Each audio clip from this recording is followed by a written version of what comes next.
So before we begin, I just want to acknowledge that here in Vancouver, I'm seated on the traditional, ancestral, and unceded land of the Musqueam, Squamish, and Tsleil-Waututh nations. I know that many of you are on the land of other nations. So if you'd like, please feel free to write those nation names in the chat. Always let us remember our connection to our siblings in these nations and pray for the day in which we might be together in right relationship. Welcome. Welcome to Living Interfaith. Know that the whole of you is welcome. You're not asked to leave who you are in your own home. Please bring who you are in with you to this community today. But what you are asked to remember is that the others here today have brought who they are into this community as well. And all of goodwill are welcome. And now we're going to join together for our opening song.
Thank you, everyone.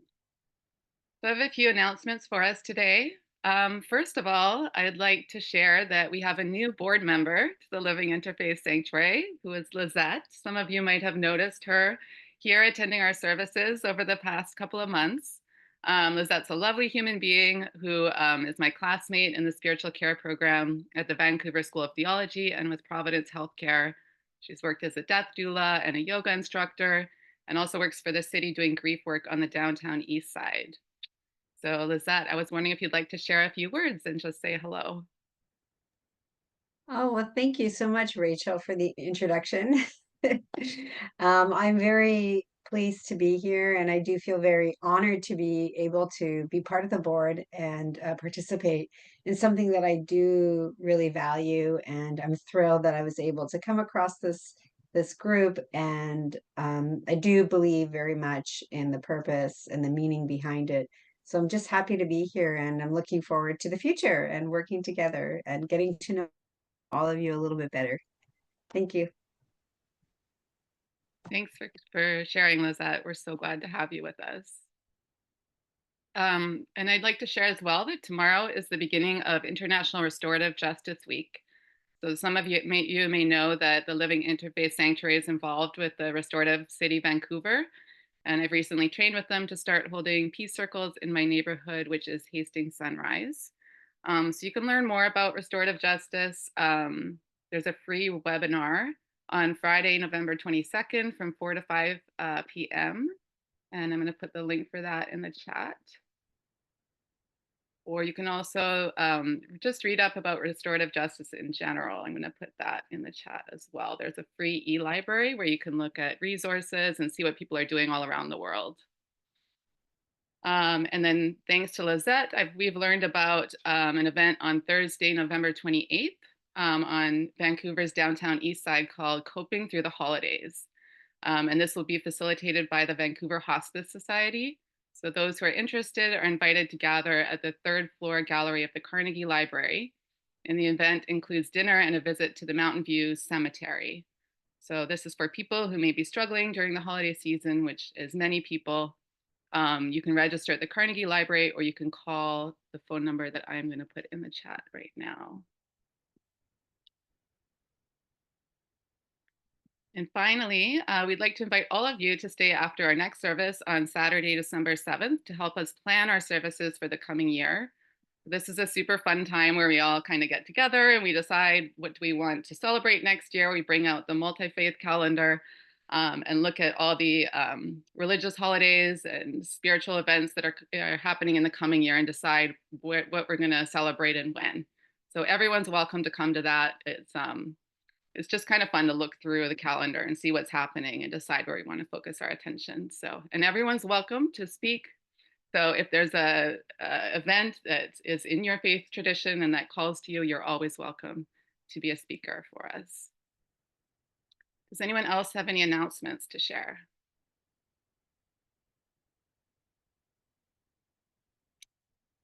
If not, I'm going to start with our opening prayer.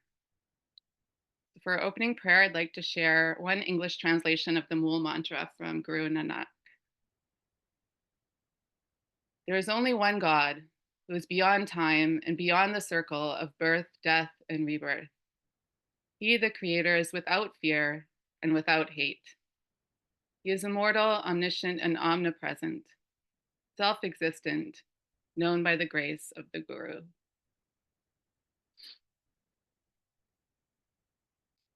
And now I'm going to pass it over to Doralee for our candle lighting prayer.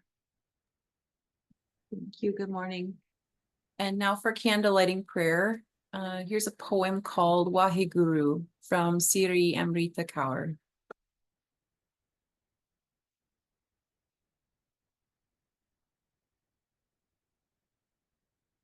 The way light dances on the water, the sound of the wind makes in the trees, the blend of colors in the dawn sky, the flash of a bluebird in flight, the flicker of a firefly as night descends, the smell of rain on warm earth, the rise of my spirit as music plays and voices sing, that soft, sweet thing in my heart.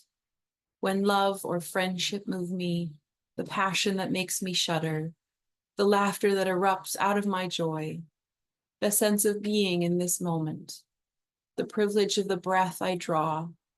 In these things, in all things, there you are.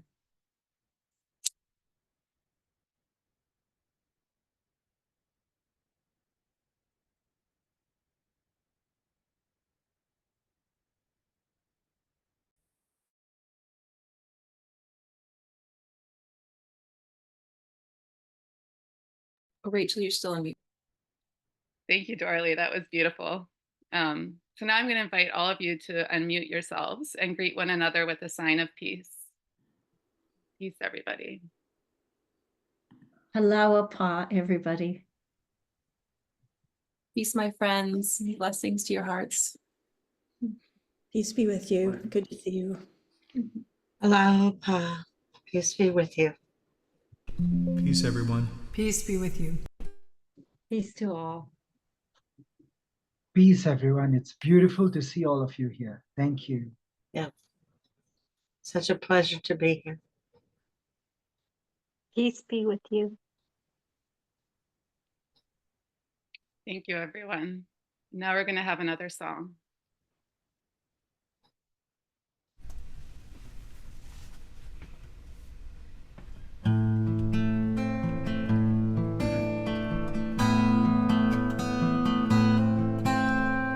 Vaheguru, Vaheguru, Vaheguru, Vaheguru, Vaheguru, Vaheguru, Vaheguru, Vaheguru, Vaheguru.